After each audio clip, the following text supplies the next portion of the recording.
EX3 Draconic Roar, the newest dragon-based booster set, is here for the Digimon TCG, and with it will come a lot of fiery archetypes that I cannot wait to test. In today's video, I'm going to share with you guys all of my decks that I plan on playing throughout the EX3 format to hopefully try and perfect my competitive gameplay. Hopefully these decks will give you guys some good ideas on where to start if you plan on playing any of these archetypes as well. Hopefully 15 minutes after this video goes out, there won't be a new ban and restricted list that invalidates like half of the decks that I plan on testing in the given format. Hopefully. And the first deck I have for you guys is my updated Gallantmon deck list. I know Gallantmon isn't the most flashy of the archetypes that are coming out of EX3.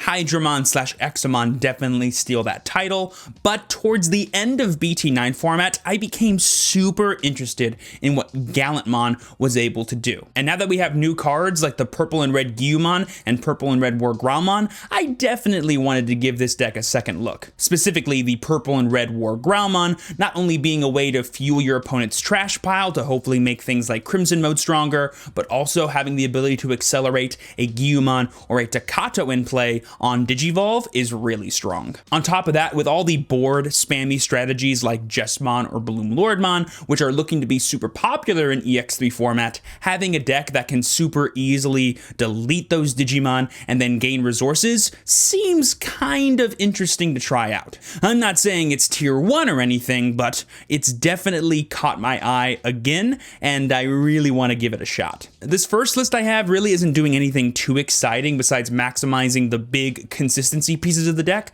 like Takato, like Red Mem Boost, like the powerful Gallantmon and Gallantmon X Antibody that can let you gain memory. Some other cards you could try to include in here is like the original BT2 Gallantmon, which lets you burn your opponent for how many 10 cards they have in trash. Now that we have new ways like Gallantmon and Gallantmon to actually build our opponent's trash, that might be a little easier to pull off. As well as these two copies of Gaia Force.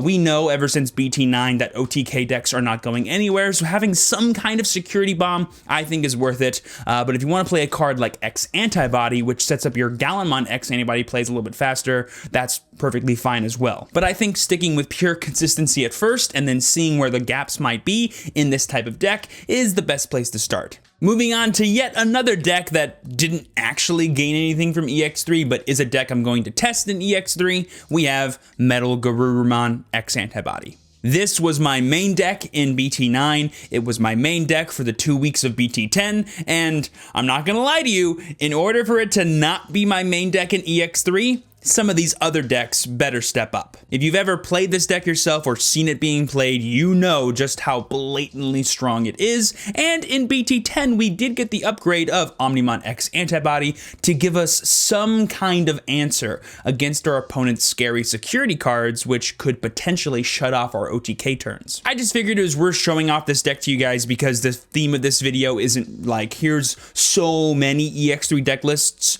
it's more like, here are the decks that I plan on playing, and if you haven't played MetalGarurumon before, give it a try. It's a fun deck, it's really fast, really strong, and should always be respected. One thing you could try doing in EX3, because there's going to be so much blue flare running around, is increasing these copies of EX1 MetalGarurumon, because his powerful when attacking effect does work against things that have the save mechanic, and he's a super awesome extender for you to get powerful multi-attack turns on MetalGarurumon if you need to play a more slower, grindy game with your opponent. Only reason I don't have any in here is because I love the inclusion of Hammer Spark way too much. Oftentimes, if this card's in my hand or my security, I'm just winning the game. But yeah, this is MetalGarurumon. It kind of hasn't changed that much since BT9 because the deck is just so streamlined and super powerful. I just wanted to show it to you guys so that way you can keep it on your radar, even though all these new EX3 decks are flashy and interesting and cool. The next deck I have for you is probably going to be the one that's played the most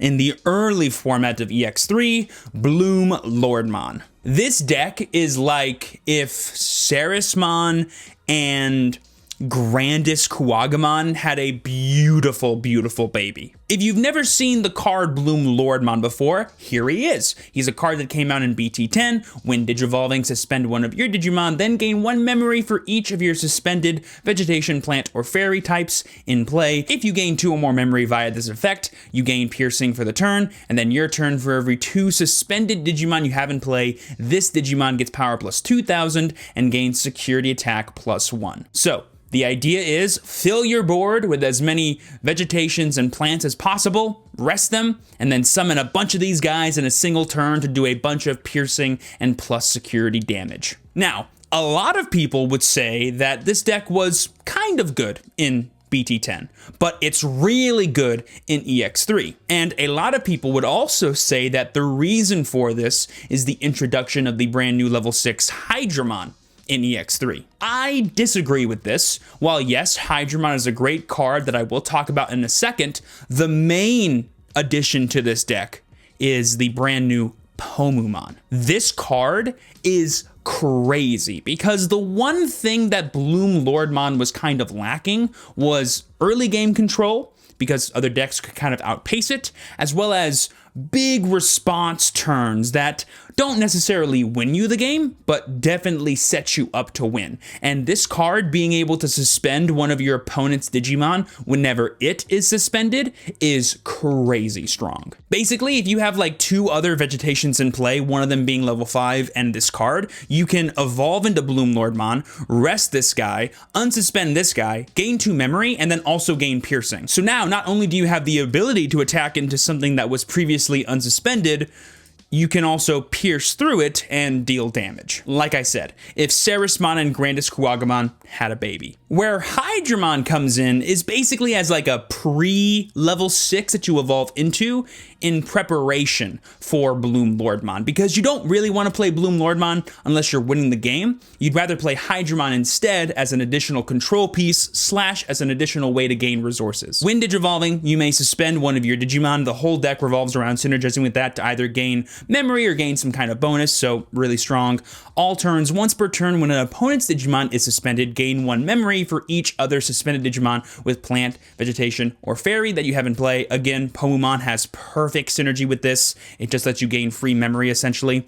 And then end of your turn, once per turn, if you have 2 or more suspended plants, vegetations, or fairies in play, return one of your opponent's suspended Digimon to the bottom of the deck. From there, every single card is pretty much self-explanatory. The one tech that I want to talk about is the inclusion of Nidhoggmon.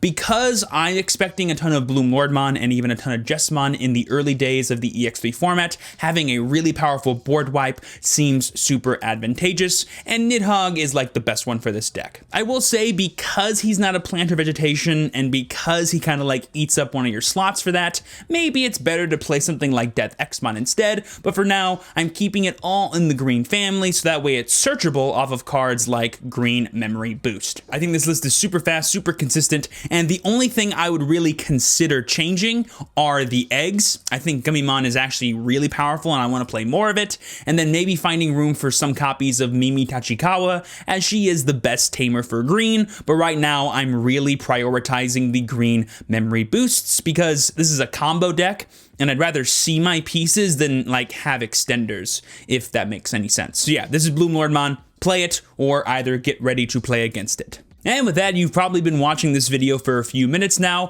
Hopefully you are enjoying it. If you are, be sure to smash that like button, subscribe to the channel, and comment down below what deck you are most excited for EX3. The one I'm excited for is Examon. This deck is by far the one I am most interested in grinding and mastering in EX3. I talked about in my must-have cards for Digimon video that Examon was the Digimon I have been waiting for, and they did my boy justice. They made him a super powerful level 7 DNA Digivolution Digimon that I cannot wait to summon and dominate boards with. But more on him later. The actual most important important cards in this deck are the Wingdramon and Groundramon. Both of them have the end of your turn effect. You may DNA Digivolve this Digimon and one of your other Digimon with Drummon in its name into a Digimon card in your hand by paying its DNA Digivolution cost. Alongside that, they both have the your turn Examon in your hand may treat this card as a level 6 Digimon for DNA Digivolution. So essentially,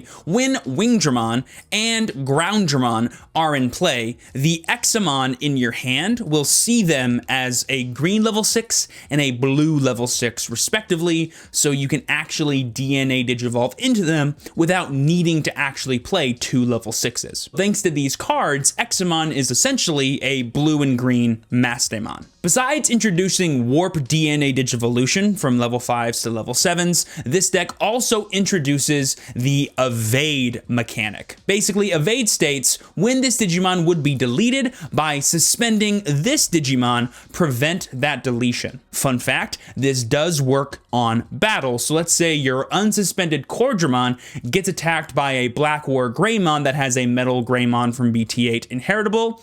All you gotta do is suspend your boy at the end of that battle, and you don't actually get deleted. And so the Black War Greymon does not unsuspend. Very cool. From there, we can talk about his Win Digivolving effect. You may place one green or blue Digimon with Drummon in its name from your hand at the bottom of this Digimon's Digivolution cards. Then, if you DNA Digivolved, you may play a green or blue Digimon with Drummon and 12,000 DP or less from your hand without paying its memory cost. The ideal target to tuck underneath him is the Breakdramon because he has a super powerful inherited effect to let you basically trash your opponent's security stack. Really cool. And the best one to hard play is the Slayerdramon because he has a really powerful start of your opponent's main phase effect.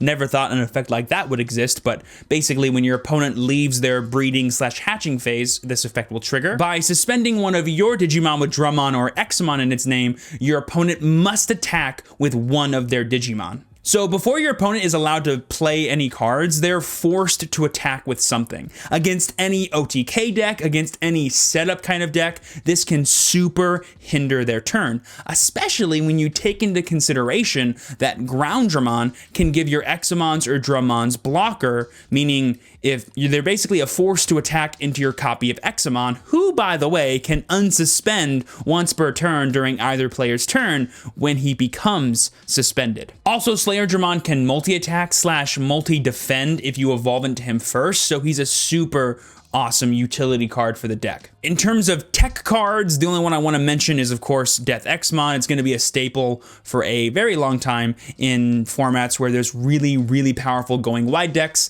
like Jesmon, like Bloomlordmon, and maybe even like certain Digicross decks that will still exist. Overall, this deck is fast, it's weirdly controlling, and a lot of fun. I cannot wait to test it and perfect it throughout the EX3 format. If you love Examon, be sure to let me know down below in the comments. Speaking of decks that I love and cannot wait to play some more, we have EX3 D-Brigade. It's almost tradition at this point that EX booster sets give D-Brigade support, and this time they did it directly by supporting the archetype. The main thing they got was a brand new evolution line all the way from Missymon to Darkdramon. The new Darkdramon is basically a free evolution by returning 5 D-Brigades from the trash, and he lets you delete your opponent's Digimon and unsuspend whenever you play D-Brigade cards. Giving this deck an actual evolution line adds to the breadth of plays it can finally do in a given game. You're not locked into just hard playing Commandramons swinging and hoping it sticks. You can evolve up slowly in the raising area and actually gain advantage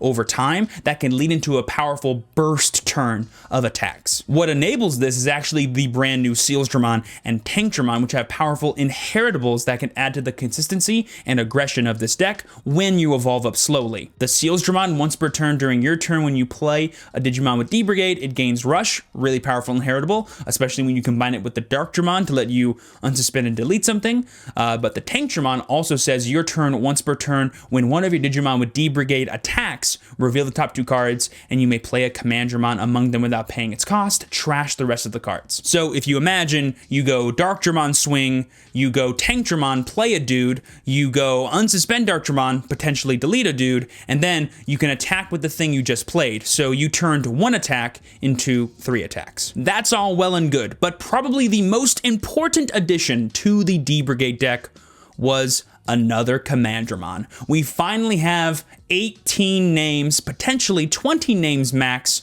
of Commandramon. Having more names in the deck makes effects like Tankdramon and the Commandramon, as well as Pride Memory Boost, that much more consistent at letting you just accelerate / keep bodies in play throughout the game. Plus, having Decoy to help sort of mitigate some of the potential removal spells your opponents have is pretty nice too. I've always said D-Brigade is like the perfect low to the ground, smooth sailing deck in Digimon. You just play your dudes, attack with them. If they die or not, you're happy. Now that we're done talking about these little cyborgs, I have another deck to show you.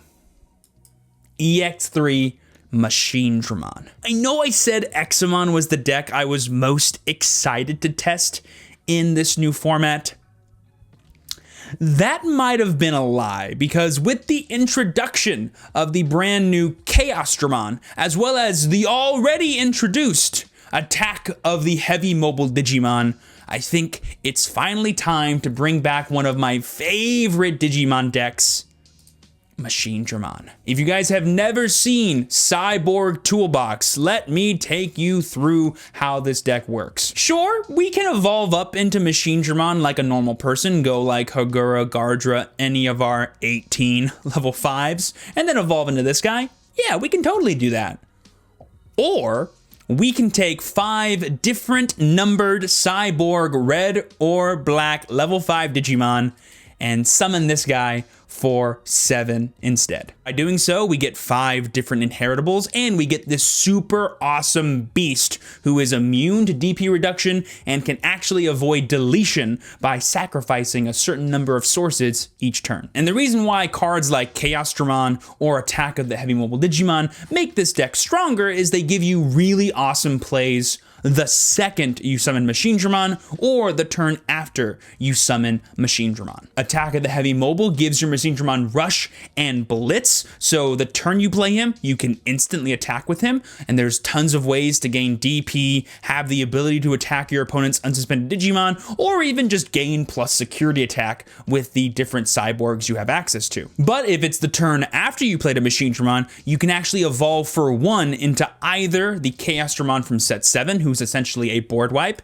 in this deck, or you can evolve into the Chaosdramon from EX3, who has several cool effects. The first one, the one that I think is most important, is the win Digivolving / on play effect by placing 3 more black level 5 cyborgs underneath this guy. You can de-Digivolve 1 for each card placed one of your opponent's Digimon. So let's say your opponent got rid of 4 of the sources on Machinedramon, you can evolve for 1 into this guy, get 3 of them back, and then de-Digivolve 3 times one of your opponent's Digimon. So you're basically getting another dude, more inheritables, and then setting your opponent back just for 1 memory. On top of that, he has the same ability as Machinedramon to protect himself from deletion by getting rid of sources. But he can actually work against getting bounced as well as return to deck, which Machinedramon can't. This card is a super nice addition into the deck. I really like it. It probably is the stronger Chaosdramon, but again, throughout this entire video, I'm really worried about wide board states, and having a card like this Chaosdramon to delete so many Digimon with 6,000 DP or less is just too good to pass up. I know this deck looks like one giant pile of cards that makes 0 sense, but you would be surprised how far Analog Youths, Ultimate Connections, Hagurumons, and having 18 different names can actually take you to a super consistent strategy that can be hard to deal with depending on what your opponent has access to. I'm not saying this deck is tier 1, I'm not saying it's the best deck in the format, but I am saying I'm gonna play it. It's going to be so much fun, and I recommend you guys try it out too. Machines are back in Digimon, and I cannot wait to see what they can do. And boom, there you guys go. Those are all of my decks for the brand new EX3 format. Bandai, please be nice and don't do anything to Bloomlordmon until at least BT11. Thank you guys so much for watching. As always, I've been your true champion, Steven. Be sure to leave a like and subscribe. Peace.